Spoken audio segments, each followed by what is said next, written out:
మన rainbow media మిత్రులకందరికీ కూడా అమ్మవారి అనుగ్రహము ఎల్లవేళలా ఉండాలని కోరుకుంటున్నానండి.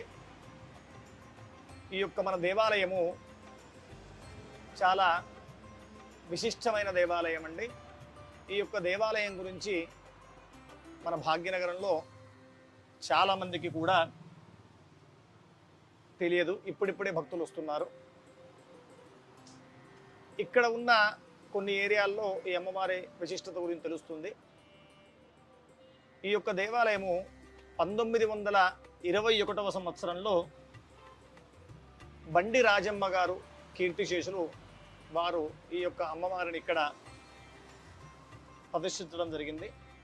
వారందరూ ఇక్కడ ఈ యొక్క హెచ్పిఎస్ స్కూల్లో వ్యవసాయం చేసుకుంటూ ఉండేవారు.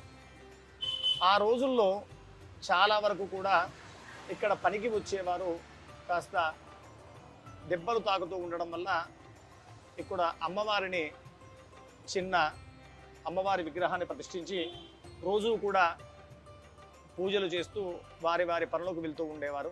క్రమేణా చాలామంది ఈ యొక్క అమ్మవారికి నమస్కారం చేస్తూ ఉండడం వల్ల వారికి అనుకున్న కోరికలు కూడా నెరవేరుతూ ఆ విధంగానే ఇక్కడ మనకు బల్కంపేట నుంచి బేగంపేట వెళ్ళే మార్గము మన ప్రభుత్వము ఏర్పాటు చేయడం వల్ల చాలామందికి ఇక్కడ ఒక దేవాలయం ఉంది అని తెలిసి జనాలు చాలా చక్కగా వచ్చి అమ్మవారి యొక్క దర్శనం చేసుకుంటూ ఉన్నారు.